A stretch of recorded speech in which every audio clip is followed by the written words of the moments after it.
நீ தான் ஊறுதாலியாக இருக்கிற ஒரு தின தலைவனை ஏற்றுக்கிட்ட பிறகு உனக்கு இது என்ன தெரிய வரும்? உணர்வுக்கு பேர் போனவங்க சார், அவங்கள போய் எப்படி சொல்கிறீங்க? யார் உணர்வுக்கு பேர் போனவன்? நாம் தமிழ் கட்சி. என்ன உணர்வு?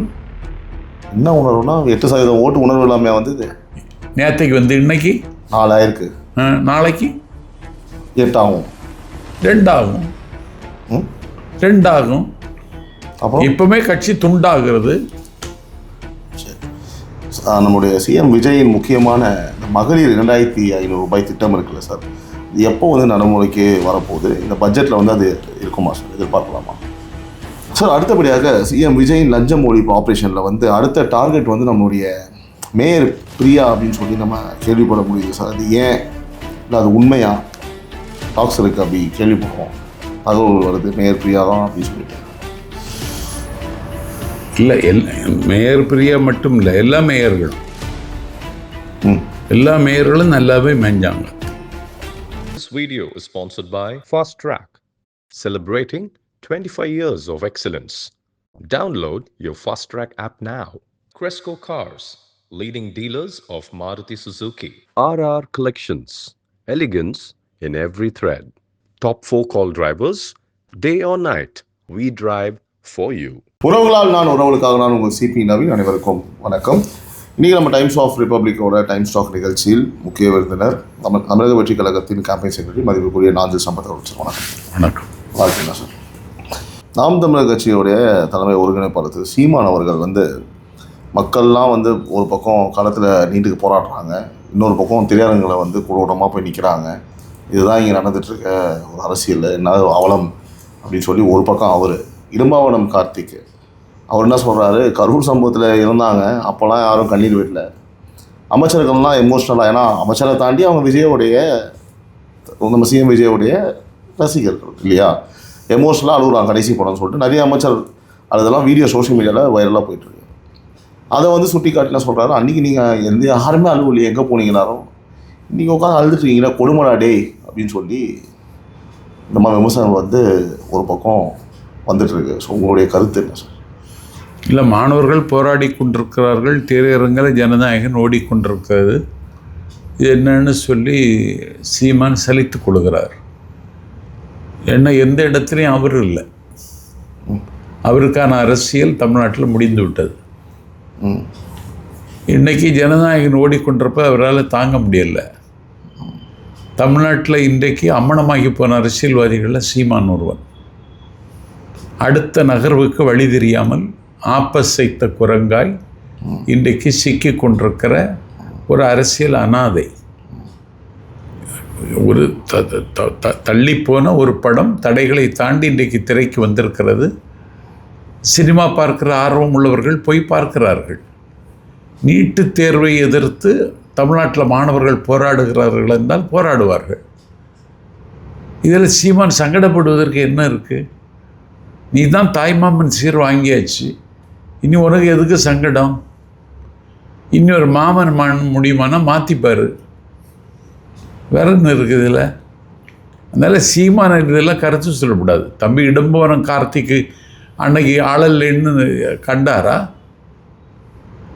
நாங்கள் அளவில்லை என்று அவர் கருதுகிறாரா?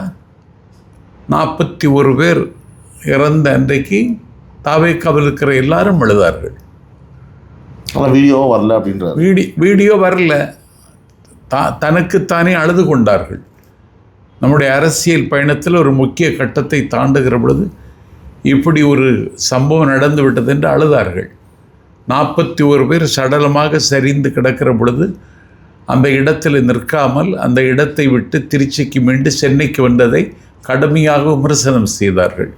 இந்த நாஞ்சில் சம்பத்து தான் தந்தி தொலைக்காட்சியை நடத்திய மக்கள் மன்றத்தில் தலைவர் அங்கிருந்து இடம்பெயர்ந்ததும் சென்னைக்கு சென்று விமானத்தில் தலைநகர் சென்னைக்கு போனதும் நியாயமான நடவடிக்கை மட்டுமல்ல, இது ஒரு தொலைநோக்கு பார்வையுள்ள தலைவனுடைய அடையாளம் என்று நான் சொன்னேன்.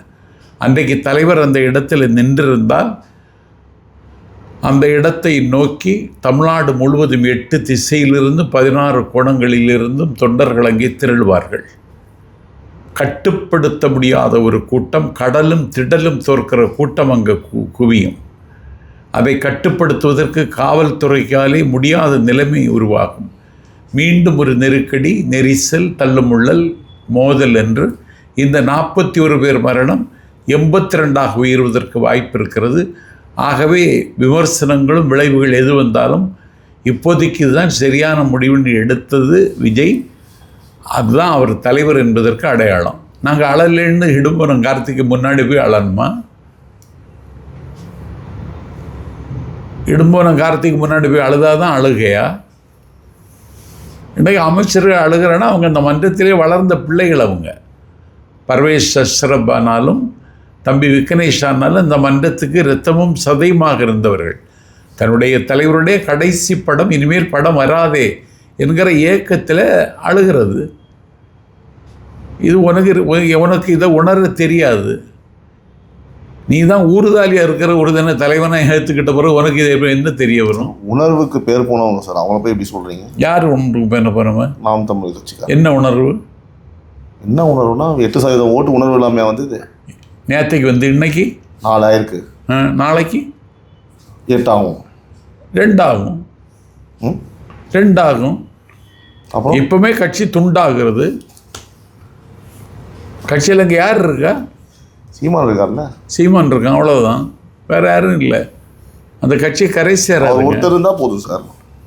ஒருத்தர் இருந்தால் போதும். அந்த ஒருத்தர் இல்லை சார், ஒருத்தர் இருந்தால் போதும், கட்சியை வளர்த்துருவாருன்னு சொன்னேன். எப்படி வளர்ப்பதற்கு என்ன வாய்ப்பு இருக்குன்னு கேட்குறேன். உன்ட என்ன இருக்குன்னு கேட்குறேன் நான்.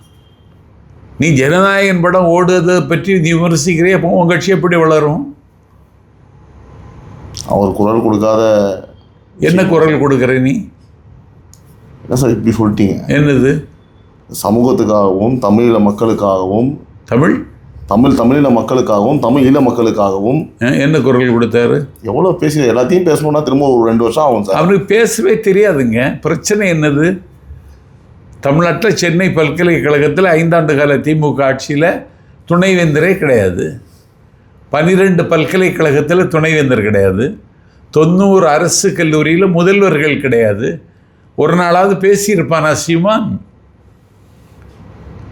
பேச தெரியுமா அவனுக்கு? 5 ஆண்டு கால ஸ்டாலினுடைய திமுக ஆட்சியில் 4 தடவை நிதி ஆயோக் கூட்டத்திற்கு ஸ்டாலின் போகலை. பேசியிருக்காரா? 5வது நிதி ஆயோக் கூட்டத்துக்கு ஸ்டாலின் ஏன் போனார்னு பேசினாரா? உனக்கு என்ன பேச தெரியும்? கல்வியை மாநில பட்டியலுக்கு கொண்டு வர வேண்டும் என்று தாவேகா தலைவர் விஜய் அவர்கள் கட்சி தொடங்கிய நாளிலிருந்து சொல்கிறார். நிதி ஆயோக் கூட்டத்தில் கலந்து கொண்டு 3824 கோடி ரூபாய் அரசு பள்ளி மாணவர்களுக்கு வர வேண்டிய தொகையை மும்மொழி திட்டத்தை காட்டி மறுத்து விடாதீர்கள், எங்களுக்கு அந்த ரூபாயை விடுவீங்கன்னு கேட்டிருக்கார். சீமான் பேசியிருக்கானா? சார், மனிதரை தாண்டி ஆடு மாடு நாளைக்கு பண்ணி சார், என்ன சார், அதுக்கு பிறகு உண்ணி, அதுக்கு அடுத்த வார்த்தை சொல்ல முடியல சார். அவராயிடும் சார். நீங்கள் இந்த மாதிரி ஒரு ஆளுங்கட்சியோட ஒரு மிகப்பெரிய ஒரு பொறுப்பில் இருக்கீங்க. நீங்கள் இந்த மாதிரி அவரை பேசினா நல்லதா சொல்லுங்கள். நான் என்ன கேட்குறேன், எதுக்கு இருக்கான் சொல்லுங்கள். சார் மீண்டு வருவார் சார் அவர். நீங்கள் அப்படி யாரும் எப்படி மீண்டு வருவ? நீ மீண்டு வருவதுக்கு உனக்கு என்ன வழி இருக்குது? எந்த வாசல் வழியாக மீண்டு வருவ? மக்கள் இருக்காங்களா சார்? மக்கள் இருக்காங்க. நீ மக்கள்கிட்ட எதை பேசுவ? நீ இன்னைக்கு மக்களுக்கு நிலைமை என்னன்னு தெரியுமா உனக்கு?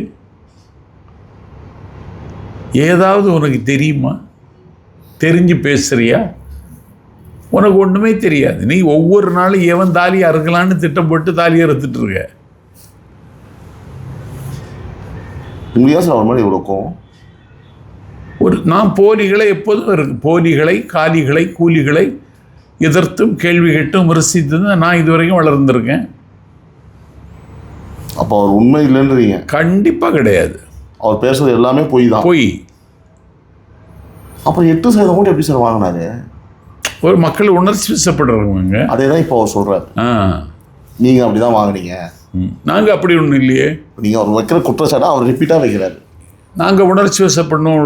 மக்கள் வந்து ஒரு ஆர்வத்தில் உங்களுக்கு ஓட்டு போட்டாங்க. ஆகாதவன் திமுக வேண்டாம், அதிமுக வேண்டாம்னு சொல்லுகிறவர்கள் அரசியல் இது நீடிக்காது, அரசியல் மாற்றத்துக்கு நீடிக்காது. நீடிக்க வைப்போம். எங்கள் திட்டமே அதுதான், நீடிக்க வைக்கணும். அதனால தான் படத்தை நடிக்க வேண்டாம்னு முடிவு பண்ணார். சார், முதலாவதாக ஜனநாயகன் ரிலீஸுக்கும் நீட்டுக்கும் என்ன சார் சம்மந்தம் இருக்குது? அந்த நீட் போடுறதுக்கு என்ன சம்மந்தம் இருக்குது? ஜனநாயகன் தளபதி விஜய் நடித்த கடைசி படம். தடைகளை தாண்டி இன்றைக்கு திரைக்கு வந்திருக்கிறது. தென்திசை குமரி முதல் திருத்தணிமலை எல்லை வரையிலும் இருக்கிற எல்லா தியேட்டர்களிலும் ஹவுஸ்ஃபுல் காட்சிகளாக இன்றைக்கு ஓடிக்கொண்டிருக்கிறது. மக்களினுடைய பேர் ஆதரவு ஜனநாயகத்தின் மீது இன்றைக்கு கவிந்திருக்கிறது. அதையும் நீட்டு போராட்டத்தையும் ஒரே நேர்கோட்டில் வைத்து பார்ப்பது என்ன கணக்கு என்று எனக்கு தெரியவில்லை. நீட்டு போராட்டம் தலைநகர் டெல்லியில் காக்ரோச் பார்ட்டி நடத்தி கொண்டிருக்கிற போராட்டம். அதை நீட்டு போராட்டம் என்று நீங்கள் சொன்னதே தவறு.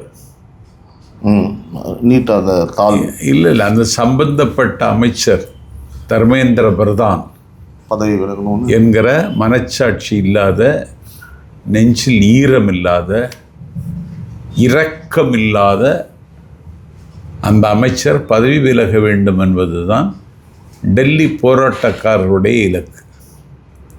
அது மட்டுமல்ல, நீட்டு தேர்வில் எழுத முடியாது, டாக்டர் ஆக முடியாது, நம்முடைய கனவில் கல் விழுந்து விட்டதென்று தற்கொலை செய்து கொண்ட மாணவ செல்வங்களுடைய வீட்டுக்கு 1 கோடி ரூபாய் கொடுக்க வேண்டும் என்பது காக்ரோச் ஜனதா பார்ட்டி நடத்துகிற போராட்டத்தினுடைய சாராம்சம்.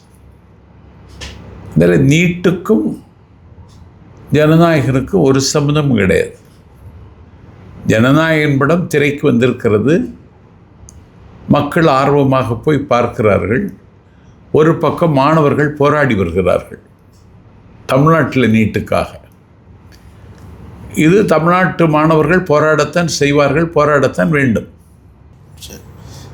நம்முடைய சிஎம் விஜயின் முக்கியமான இந்த மகளிர் 2500 ரூபாய் திட்டம் இருக்குல்ல சார், இது எப்போ நடைமுறைக்கு வரப்போகுது? இந்த பட்ஜெட்டில் அது இருக்குமா சார்? எதிர்பார்க்கலாமா? தந்த வாக்குறுதிகளில் நிறைவேற்ற வேண்டும் என்பதில் அக்கறை உள்ளவராகத்தான் தலைவர் இருக்கிறார். இன்னைக்கு தினசரி கோட்டையில் துறை வாரியாக என்னென்ன செய்யலாம் என்று நிதியமைச்சர் மரிய வில்சனை வைத்துக்கொண்டு ஆய்வுக் கூட்டங்கள் நடந்து கொண்டிருக்கிறது. ஆமாம், நிதி கிடையாது. கருவூலத்தில் நிதி இல்லை. முன்னாடியே தெரியும் சார். இல்லை, கருவூலத்தில் நிதி இல்லை. சரி, நிதி வருவதற்கான, நிதியை திரட்டுவதற்கான வாய்ப்பும் வாசலும் எங்கே இருக்கிறது என்று ஆய்வு செய்து கொண்டிருக்கிறார்கள். ஒரு அரசாங்கம் இயற்றலும் ஈட்டலும் காத்தலும் காத்த வகுத்தலும் அல்லது அரசு. நிதியை எப்படி அரசுக்கு கொண்டு வந்து சேர்ப்பது? இன்னைக்கு கொள்ளையடிச்சாங்க பாருங்க.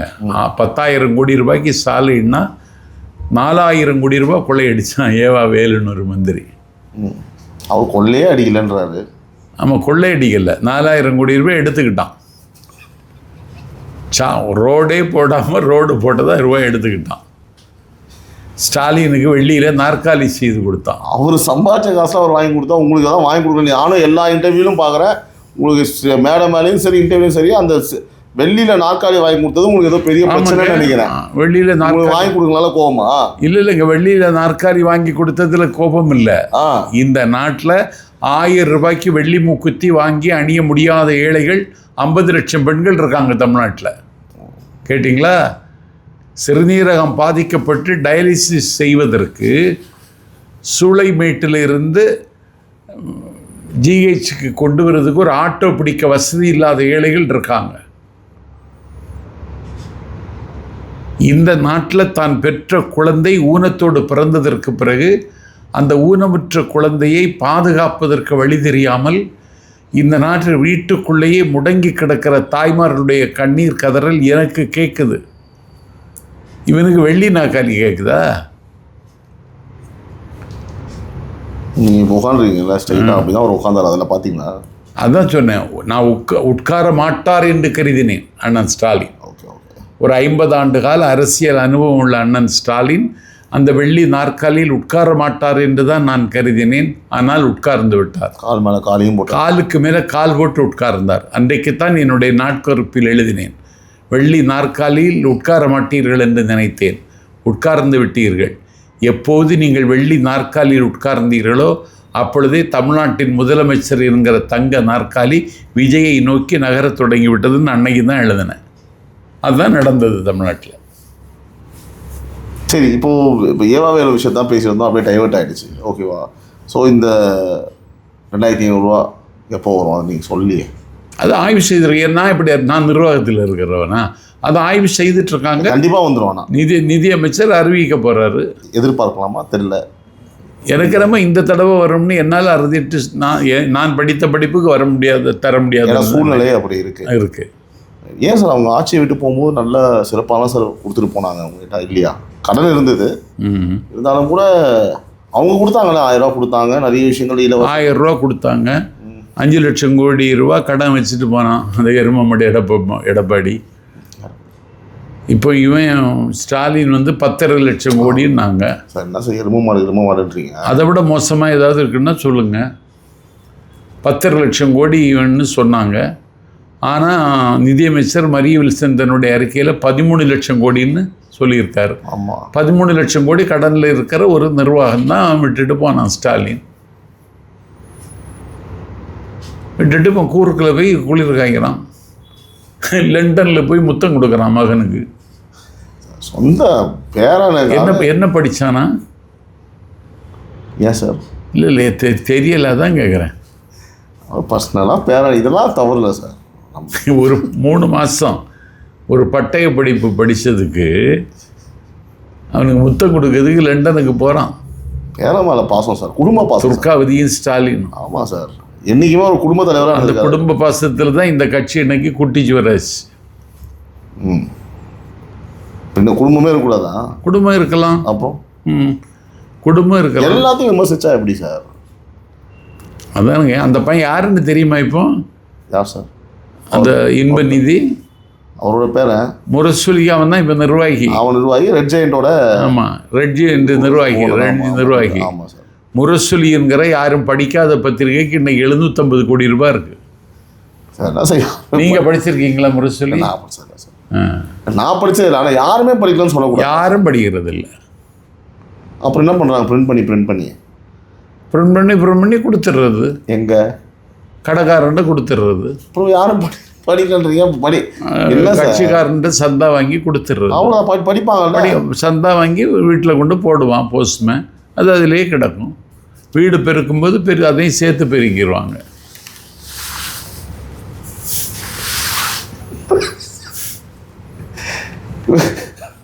கடையில் 10 பேப்பர் கொண்டு போடுவாங்க சார். அடுத்த நாள் காலையில் ரிட்டர்ன் எடுப்பாங்க. 10 பேப்பரை ரிட்டர்ன் எடுத்துகிட்டு போவான், திருப்பி 10 பேப்பரும் போடுவான். முரசொலிக்கு நிலைமை அதுதான். இவ்வளோ பெரிய பத்திரிக்கை அசிங்கப்படுத்துகிற மாதிரி பேசுனீங்கன்னா. இல்லை, நேற்றுக்கு நான் முரசொலி கேட்டேன். நாம் பத்திரிக்கை வாங்குகிற கடையில் இன்னைக்கு வரலன்னாங்க. காலி ஆகிட்டு இருக்கும், வாங்கி போயிருப்பாங்க சார். முந்தா நாள் கேட்டேன், இன்னைக்கு வரலன்னாங்க. சார் காலியாக இருக்கும் சார். இன்னைக்கு கேட்டால் வந்திருக்குன்னாங்க. சரி சார். அடுத்தபடியாக சிஎம் விஜயின் லஞ்சம் ஒழிப்பு ஆப்ரேஷனில் வந்து அடுத்த டார்கெட் வந்து நம்மளுடைய மேயர் பிரியா அப்படின்னு சொல்லி நம்ம கேள்விப்பட முடியுது சார். அது ஏன், இல்லை அது உண்மையா? டாக்ஸ் இருக்குது அப்படி கேள்விப்படுறோம், தகவல் வருது மேயர் பிரியா தான் அப்படின்னு சொல்லிட்டு. இல்லை, மேயர் பிரியா மட்டும் இல்லை, எல்லா மேயர்களும் நல்லாவே மேய்ஞ்சாங்க சார். ஆமாம், நல்லா மேய்ஞ்சாங்க. எல்லா மேயர்களும் டார்கெட்டில் இருக்கணும். இருக்கா இல்லையான்னு எனக்கு தெரியாது. ஒரு குற்றச்சாட்டு என்னன்னா பாருங்க, இதுவரைக்கும் சேத்துப்பட்டில் எரிவாயு ஆலை இருந்தது உங்களுக்கு தெரியுமா? தெரியாது, எனக்கும் தெரியாது. நாடு சுற்றுகிற எனக்கு, நாளும் செய்தித்தாள் படிக்கிற இனத்திற்கு எனக்கு சேத்பட்டில். ஆமாம், தெரியாது. தமிழ்நாட்டின் முதலமைச்சர் அங்கே போகிறார், ஆலை பார்வையிடுகிறார், அதிகாரிகளுக்கு உத்தரவிடுகிறார். தலைநகர் சென்னையில்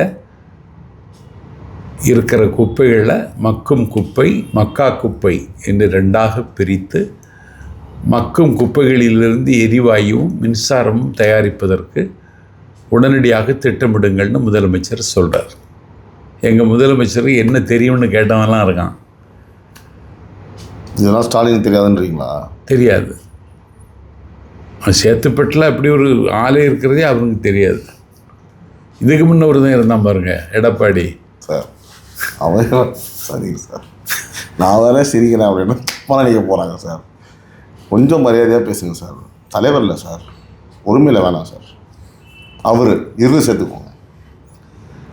அவனுக்கு ஸ்ரீபெரும்புதூரில் ஆக்சிஜன் ஆலை இருந்ததே தெரியாது.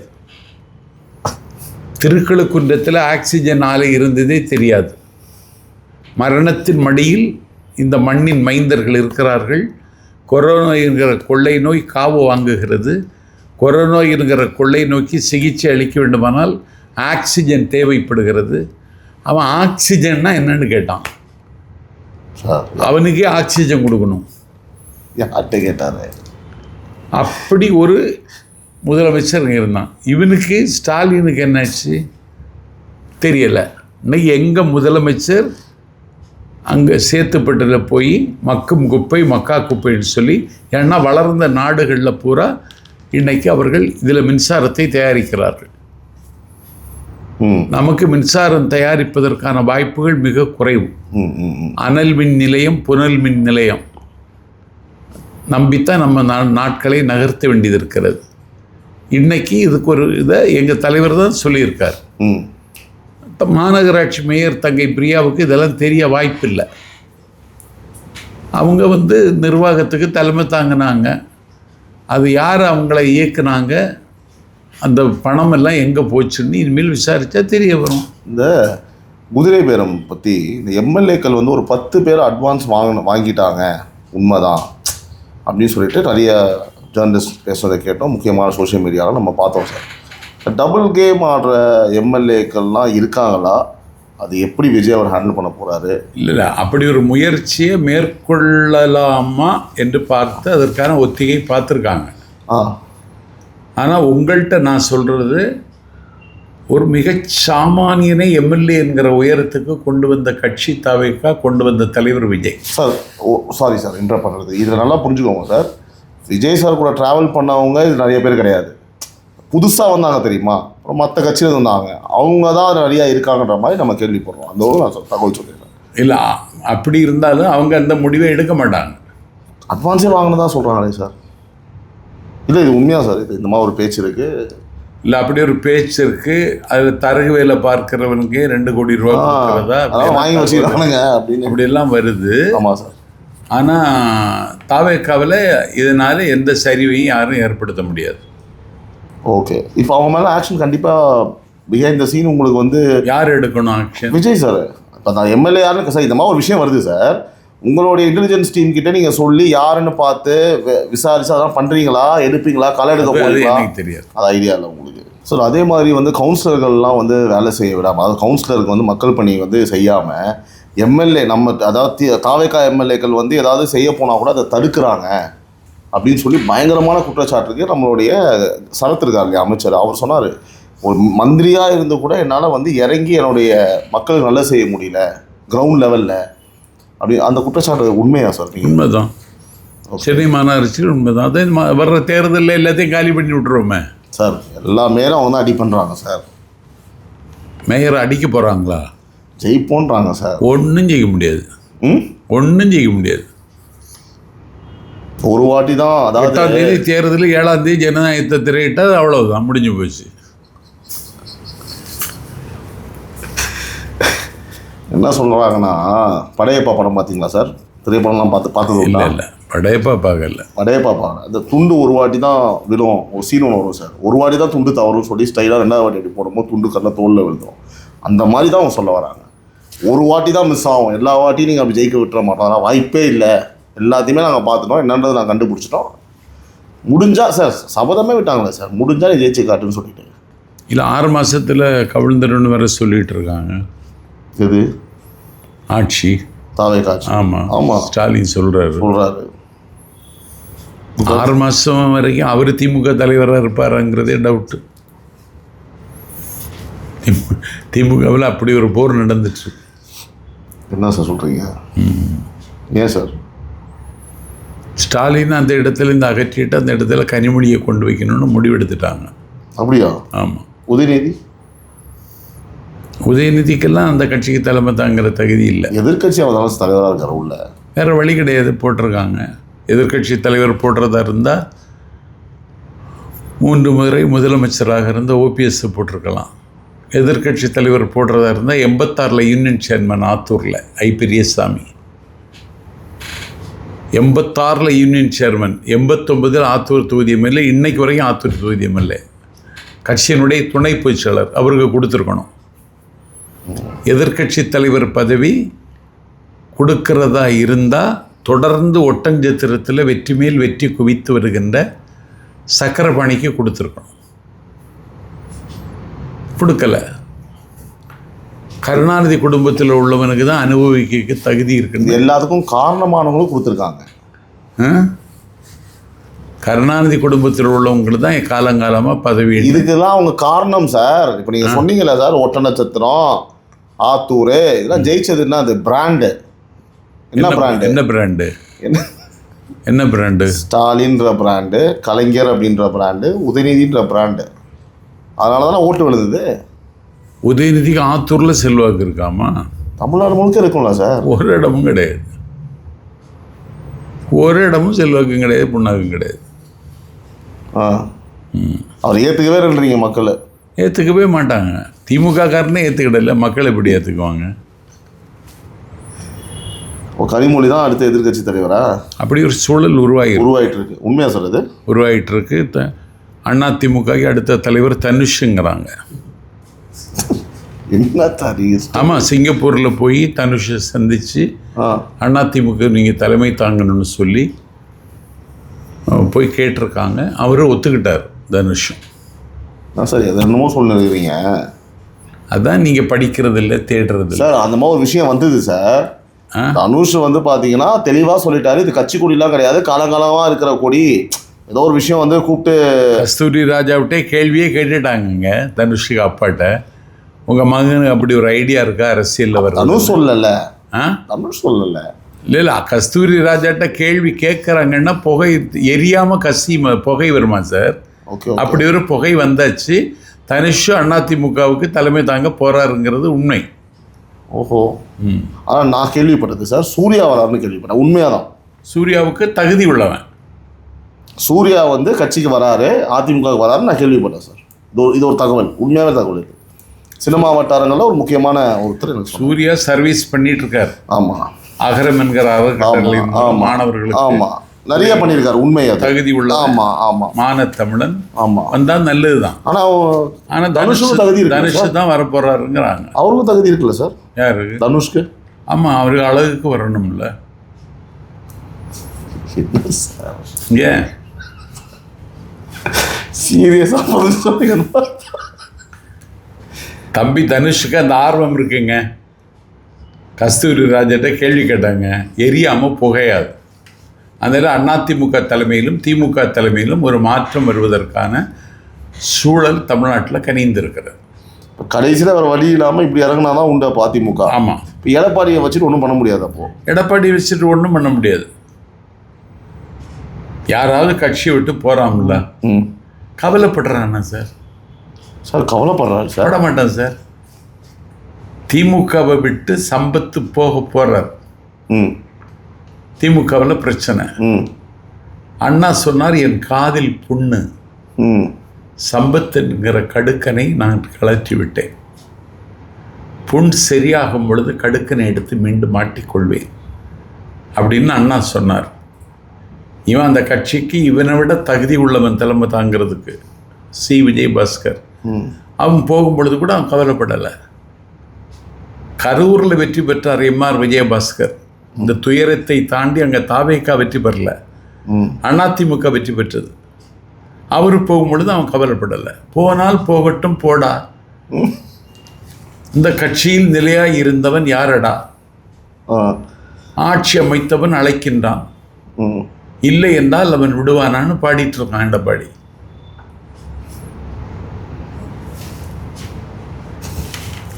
சார் இன்னும் முக்கியமான கேள்வி சார், ஒரு குற்றச்சாட்டு அவதூறு எப்படின்னா வச்சுக்கோங்க, நம்ம கேள்விப்பட்ட விஷயம் சார். அதே மாதிரி வந்து பார்த்தீங்கன்னா இந்த சிஜேபிஐ வந்து அதான் காக்ரோச் ஜனதா பார்ட்டியை இயக்குவது யார், இந்த டெல்லி போராட்டத்திலோட பின்னணி சதி என்ன சார்? ஏன்னா அண்ணாமலை ஸ்டேட்மெண்ட் கொடுத்துருக்காரு, ஹைஜாக் பண்ணுறாங்க, நிறைய ஊடுருவி இருக்காங்க உள்ள இளைஞர், அதாவது ஸ்டூடெண்ட்ஸ் இல்லாமல் நீங்கள் சொன்ன அரசியலாக்க பார்க்குறாங்கல்ல, அதெல்லாம் உண்மையா?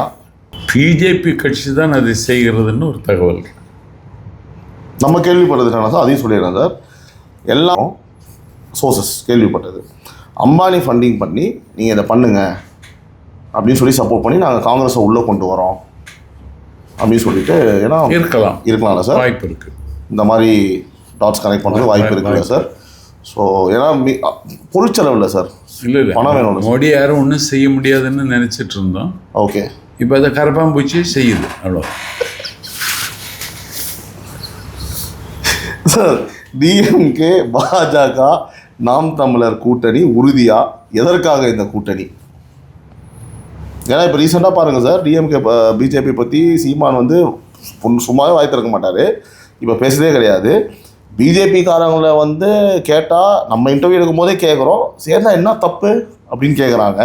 ஆமாம், அறிவாலயத்தில் இருக்கிற அண்ணா ஆர்எஸ் பாரதியே கேட்குறாரு. 2 நாளைக்கு முன்னாடி திருச்சொலி விருதுநகர் மாவட்டத்தில் ஒரு கூடைப்பந்தாட்ட போட்டி தொடங்கி வைக்கிறது யாருன்னா, கூடைப்பந்தாட்டத்தில் விருதுகள் பல பெற்ற நிர்மலா சீதாராமன் கூட நிற்கிறது யாருன்னா தங்கம் தென்னரசு. அது கூடைப்பந்தாட்டத்தில் ஆடுறாங்கன்னா இந்தியாவோட ஃபினான்ஸ் மினிஸ்டர். இது பந்தாட்டம் இல்லை, பந்தத்துக்கான தொடக்கம். அதே மாதிரி மேயர் பிரியா, எல்முருகன் ஒரு ஓப்பனிங் ஒன்று பண்ணாங்களே சார் ரீசெண்ட், அது பார்த்தீங்களா சார்? அது ஒரு நிகழ்வு. சென்ட்ரல் கவர்மெண்ட் ப்ரோக்ராம் தான். எங்கேயாவது ஓப்பனிங்னா போயிடுவான் வேல்முருகன். எல்முருகன் அவனுக்கு வேலையே ஓப்பனிங் தான்.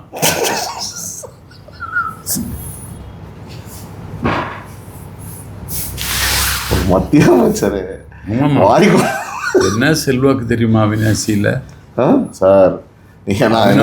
அவனுக்கு செல்வாக்கை பார்த்து மக்கள் மயங்கிட்டாங்க. இன்னைக்கு காலையில் பிரதமருக்கு பின்னாடி அவர் நின்றுருக்கார், பிரதம மந்திரி தான், இந்தியாவோட பிரதம மந்திரி. நீ இப்படி உட்காந்து அவர் பேசுறது கரெக்டா சொல்லுங்க? சரி, சிரிப்பு இருக்கட்டும், நீங்கள் பேச சிரிப்பு வந்துச்சு, இருந்தாலும் கூட நான் இதெல்லாம் பதிவு பண்ணா கேட்டுறேன். பிரதமருக்கு முன்னாடி நின்னா மரியாதை கொடுமா சார்? இப்போ நீங்கள் நிற்க முடியுமா சார்? நான் எதுக்கு நிற்கிறேன்? நான் எதுக்கு சார் நிற்கிறேன்? என்ன சார் அப்படி கேட்கல சார், உங்கள் விருப்பத்தை கேட்கல. அதுக்கு ஒரு ப்ரோட்டோகால் இருக்கு. நம்ம ஒரு அரசியலில் ஒரு பெரிய இருக்காரு, ஒரு கவர்மெண்ட் பொசிஷனில் இருக்காரு, மக்களால் தேர்ந்தெடுக்கப்பட்டவர் தான் அவர். இல்லையா? விதைக்காமல் விளைந்த கழனி. சரி, ஓகே சார். மீண்டும் நீங்கள் எல்முருகனை பற்றி பேசும்போது இந்த கேள்வி லிஸ்ட்டில் இல்லை, இப்போ கேட்குறேன்.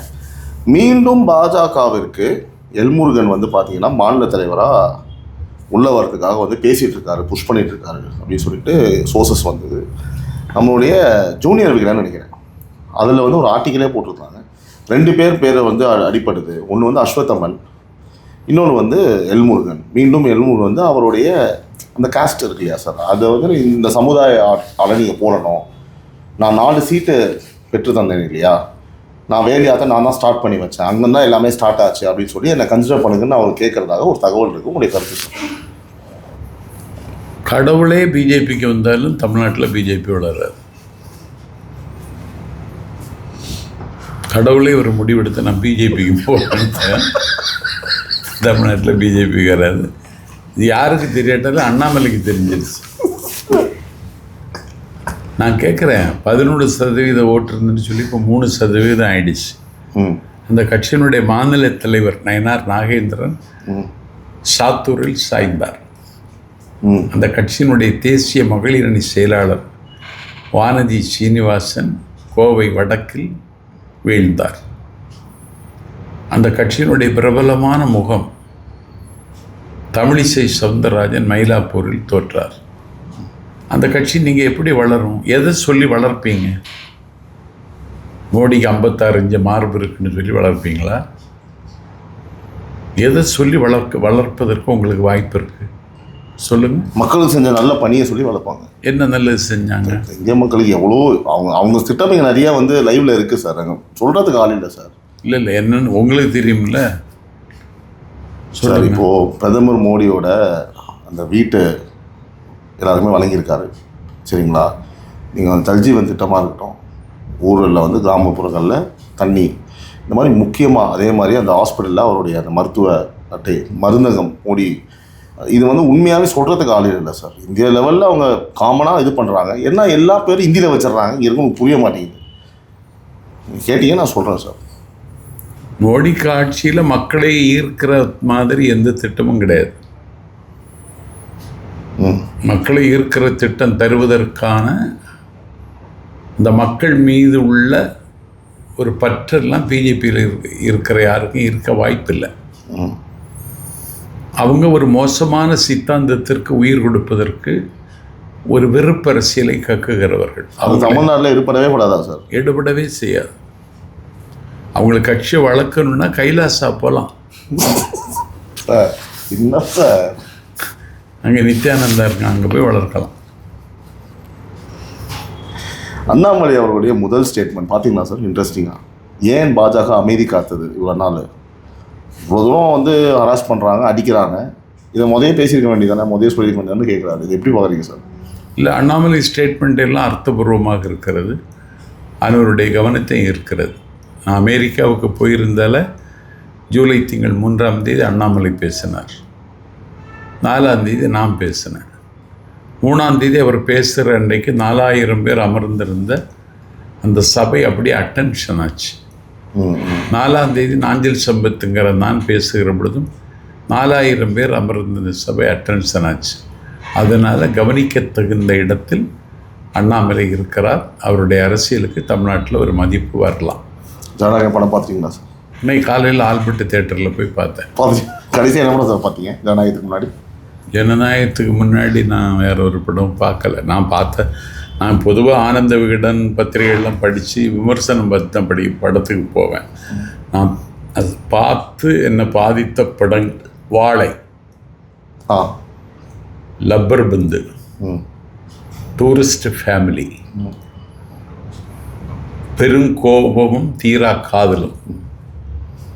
இந்த படம் மேலே தான் என்னை கவர்ந்துச்சு. நான் இன்றைக்கி தான் என்னுடைய அனுபவத்தில் ஒரு படத்தினுடைய ஃபஸ்ட்டு ஷோக்கு இன்றைக்கி தான் எப்படி சார் இருந்தது? பிரம்மாண்டம், பிரமிப்பு, அமானுஷ்யம், ஆச்சரியம் எல்லாம் கலந்திருந்தது. சார், பல்வேறு விஷயங்களை நம்மளோட பகிர்ந்தமைக்கு நன்றி சார். மீண்டும் அடுத்த ஒரு எபிசோட் சந்திக்கும். நன்றி. This video is sponsored by Fast Track, celebrating 25 years of excellence. Download your Fast Track app now. Cresco Cars, leading dealers of Maruti Suzuki. RR Collections, elegance in every thread. Top 4 call drivers, day or night, we drive for you.